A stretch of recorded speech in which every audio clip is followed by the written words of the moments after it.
Praise the lord. యేసుక్రీస్తు వారి పరిశుద్ధమైన నామంలో మీ అందరికీ వందనాలు శుభాలు తెలియపరుస్తూ ఉన్నానండి.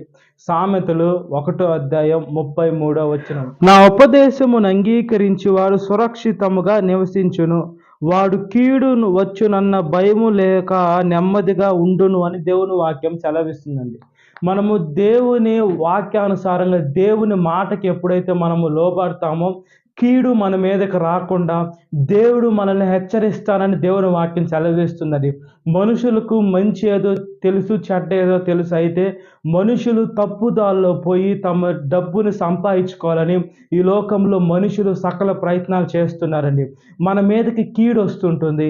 ఈ లోకంలో మనం అన్యాయం చేసిన డబ్బు మన దగ్గర ఉంటే మనుషులు భయపడుతూ ఉంటారు. ఆ డబ్బు ఎక్కువ ఉన్న సమస్య, తక్కువ ఉన్న సమస్య. మనము ఎప్పుడైనా మిడిల్లో ఉండేటువంటి బిడలుగా ఉండాలండి. దేవుడు కానీ మనకి ఇస్తే మనకి ఏ సమస్య ఉండదు.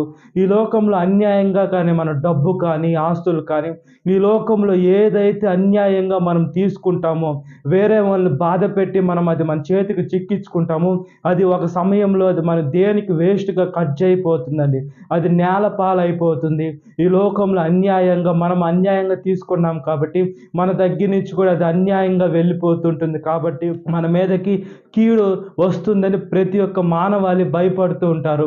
మనం ఎప్పుడైతే భయపడకుండా దేవుని వాక్యానుసారంగా మనం జీవిస్తూ, దేవుడు వాక్యం ఏం చెప్తుందండి, అందరినీ ప్రేమించాలా, మన పొరుగు వాడిది దేన్ని కూడా ఆశించకూడదని ఆజ్ఞల్లో ఉన్నాయి.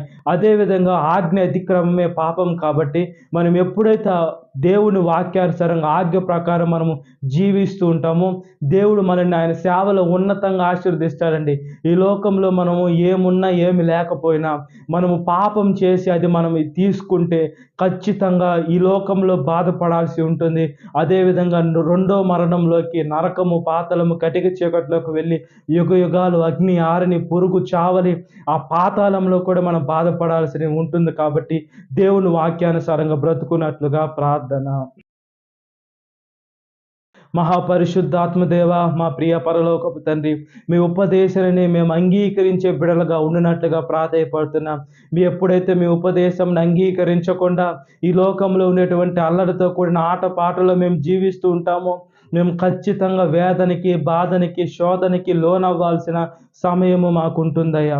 అందుకనే చూసే చూపు, నడిచే నడక, చేసే క్రియ ప్రతి ఒక్కటయ్యా ఆశీర్వాదకరంగా, దీవెనకరంగా, మహిమకరంగా చేయమని అడుగుచున్నానయ్యా. సాతాను మమ్మల్ని మీ మాట విననీయకుండా ఈ లోకంలో ఉన్నటువంటి వాటిని చూపించి మమ్మల్ని అట్రాక్ట్ చేయాలని చూస్తూ ఉంటుందయ్యా.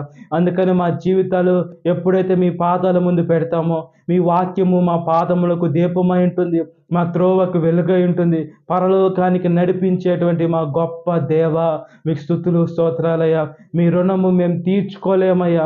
అందుకని చూసే చూపు, నడిచే నడక, చేసే క్రియ ఆశీర్వాదకరంగా, దీవెనకరంగా, మహిమకరంగా మీ ఉపదేశాన్ని అంగీకరించే బిడలుగా ఉండునట్లుగా ప్రాధేయపడుతున్నాం. సాతాను శోధన ప్రతి ఒక్క బిడ్డని విడుదల దయచేయండి.